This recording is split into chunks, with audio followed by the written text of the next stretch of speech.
episode of English Learning from VIUL Ramakrishna Math. Today we have yet another 3 students with us who are learning English here. Let's find out from them what problems are they facing, what doubts they have which is hindering them to speak proper English, and what doubts they want to clarify here. Let's talk to them. Hello. Hello, madam. Yes, how are you all? Fine. Alright, so can you tell us something about yourself? My name is Mahmood Khan, madam. Okay. And I am learning English because I am facing some problem with the gerunds. So I would like to, I want to see how to write gerunds because we are writing some competitive exam that will help me to write this. So that's why I'm here. Very nice, Mahmood. How about you? My name is Feroz Khan. I am learning spoken English. Firoz, what do you want to become? I want to become a successful businessman. Oh, you want to be a businessman. That's very nice. And about you? My name is Karna Kamal. I'm from Siddipet district, belong to Vajra. Alright. To speak in English, it was my dream once. Okay. I'm comfortably able to speak. Very I'm nice. happy for that. And my aim is to become an entrepreneur. Oh, very nice. Okay. So then, alright, he says that he is facing some problems with the gerunds. Alright. Karunakar, what are your doubts actually? I also have some doubts, ma'am, Okay. on gerund topic. While talking on one topic, must we use inform or Yes. not? Okay. There is a doubt. And can we use infinitive and gerund in one sentence? Oh, okay. Alright. Alright. So today let's talk about gerunds, how they are used and where are they used and what are the functions of gerunds. So in this episode we will talk something about the gerunds. Let me start with some examples.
Right.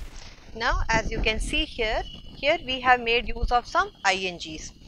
For here example, this is gardening, this is smoking and reading and collecting. If you see all these words, alright, we have formed, alright, maybe from a noun or from the verb, like smoke. Smoke can be a noun and then this is smoking, garden is a noun and this is ING, read is a verb and ING, collect similarly, collect is a verb and this is ING. And basically, what do you know about INGs? Commonly, where are these INGs used? We use ing in continuous. Right, very nice. So we basically know about INGs to be used in continuous tenses to say that some action is going on, either in present, past or future continuous. Very nice. So now when in continuous tenses, when we make use of ING, what else is needed? Can we say, I learning English? We should use helping verb. Very nice. We have to use a helping verb, and to be more precise, this helping verb should be in a be form. So then we can say I am learning, he was waiting for me, and they will be attending the classes. So basically we think about this ing as a continuous action to be used with the help of a helping verb in the form of be. But now in these examples, do you see any be form anywhere? For collecting, is there any be form? For reading, is there any be form? Smoking, gardening? Yes, no, right. So there are no be forms here. So then, if I say they are gardening, now are these two sentences similar? Right. Now here we say that they are gardening. Now we are talking about an action which these people are doing now, and then we are saying they are gardening. But here we are saying gardening is her favorite pastime. So now the word is similar, but here it doesn't have a be form and it is not talking about a continuous action, an action in progress. So then what do we understand from these examples? So then basically these gerunds we derive from a verb, alright, and these verbs have an ing. So any verb which has an ing, alright, and it gives you or it can replace a noun. So when we use a verb with ing in the place of a noun, then such ing verbs we call them gerunds. In other words, we can say that these gerunds are verbal nouns. Alright, they are verbal nouns. Grammatically, in English grammar, they are called gerunds. Otherwise, we can call them in ordinary terms verbal nouns. Now, these verbal nouns have the force of a verb, at the same time also the force of a noun. Alright, and a very simple way of identifying gerunds is replace it with an it. So any ing verb when you see without a be form, and if you can replace it with it, then you have to understand that it is a gerund. For example, gardening is her favorite pastime. Can we say it is her favorite pastime? We can say no, it is her Yes. favorite pastime. She likes gardening, it is her favorite pastime. Smoking isn't allowed here. So we can say smoking is not good for health. It is not allowed here. Right. She likes it. She likes it. And he's fond of it. He's fond of what? This collecting stamps. So then, alright, as a rule of thumb, you can say that any ing which you can replace with the help of it, that becomes a gerund because it is a verbal noun. Alright. Now, this gerund has multiple usage in English. We use them in many different ways. So now let's learn the ways how and where do we make use of these gerunds. The first one is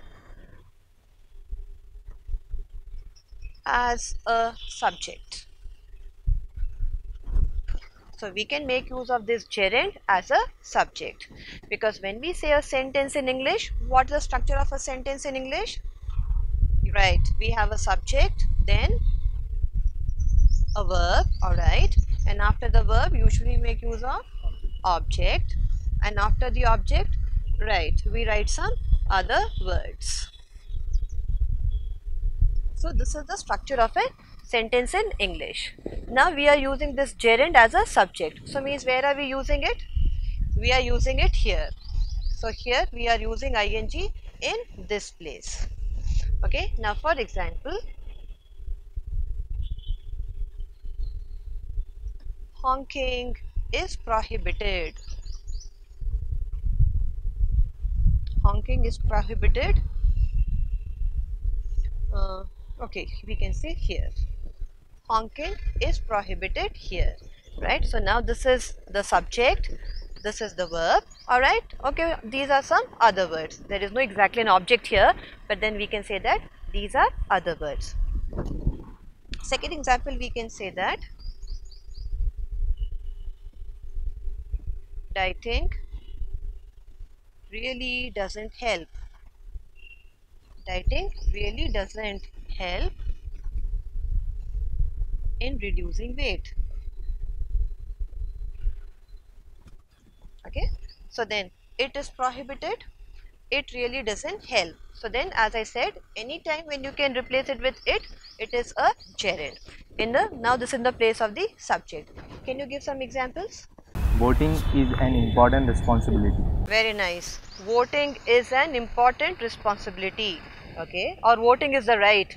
Voting is the duty of the citizen. Very nice.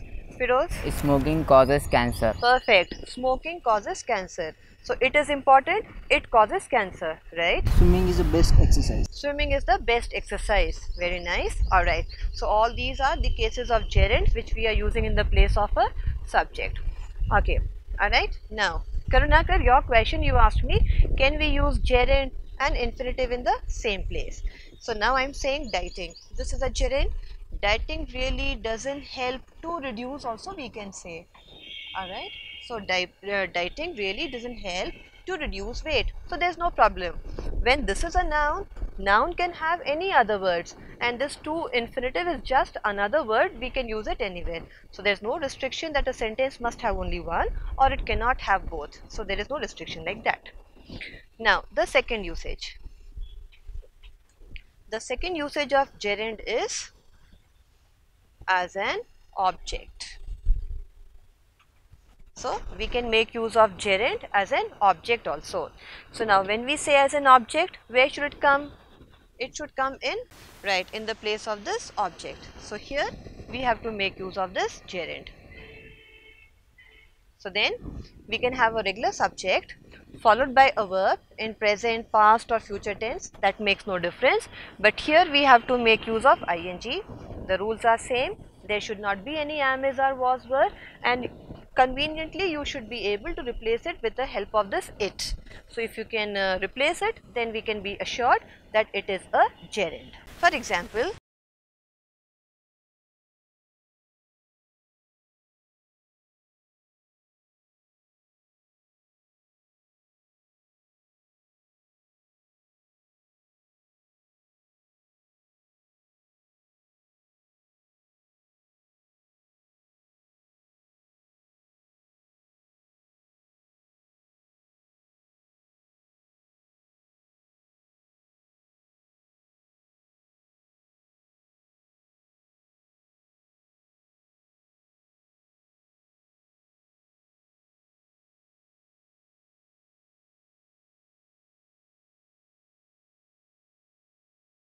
now you see in the place of the object, stop dreaming and start working. Now what type of sentence is this? So there is no subject here, but then when there is no subject and the sentences begin with a verb, what are those type of sentences? Do you have any idea? Any sentence which doesn't have a subject and begins with a verb and it expresses some kind of command, request, order, suggestion in English. Alright, not to worry, we call them imperative sentences. They are called the imperatives. So imperatives, they don't have a subject, I, he, she, it, they always start with a verb. Okay, so now it actually means you.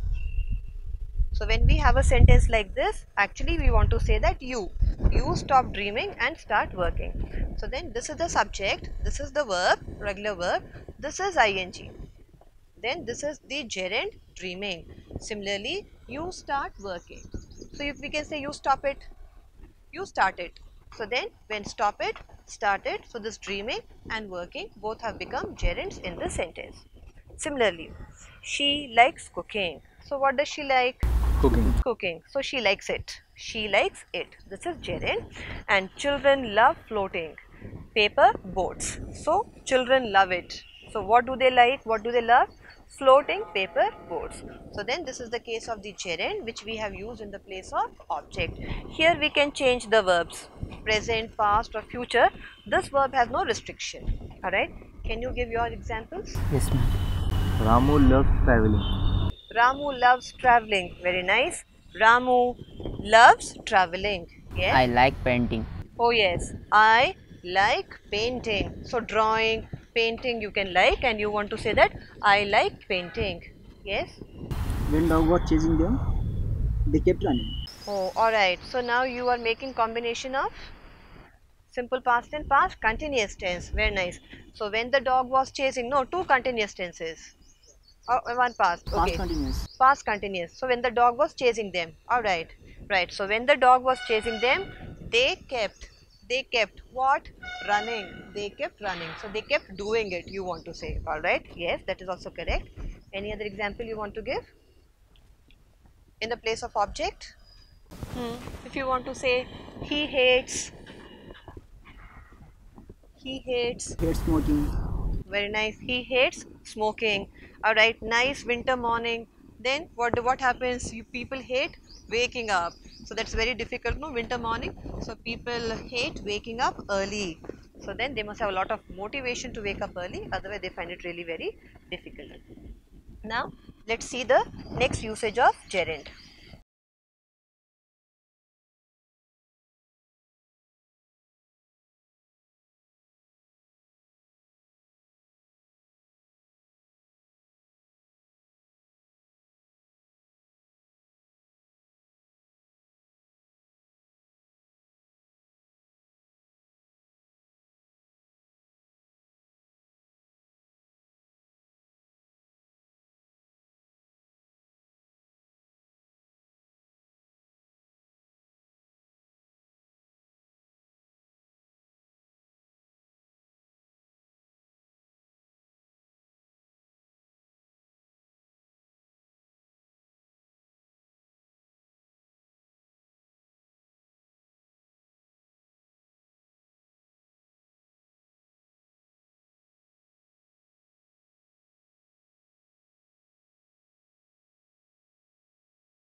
So now here we have used the combination of prepositions and gerunds.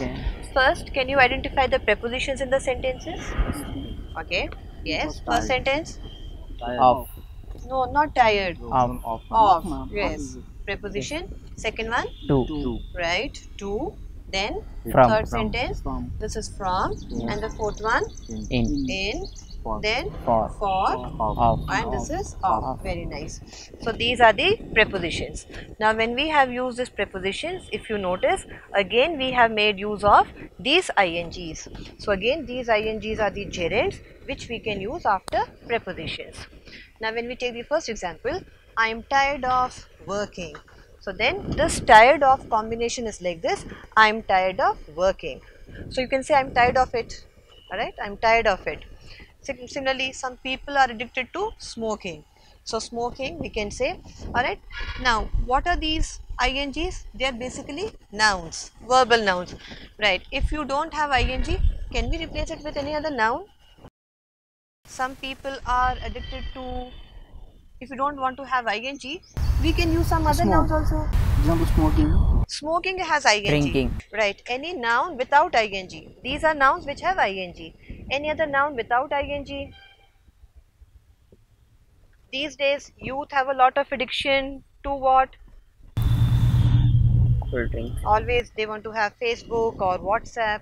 So social media. Social media. So then some people or some students are addicted to social media. Movies. Alright, movies. So some people are addicted to movies. Alright. So not only ING. When we say ING, not only it, we can use it with any other nouns also which don't have ING. Okay. So we should refrain from telling lies. Otherwise, we should refrain from bad company. Okay. So then that is no ING, but it's a noun. Soldiers take pride in serving their country, and he was fined for jumping the signal. And are you fond of drawing? Okay, so we can say, are you fond of movies? Are you fond of gadgets? So then without ING we can have any other noun, right? Can you give some examples based on these lines? They went out without telling anything. They went out. Without telling anything. Oh, they went out without saying or without telling anything. Okay, that's right. He was punished for stealing. He was punished for stealing. Yes, very nice, Firoz. Good example. He was punished for stealing. Yes. He went for booking the tickets. He went.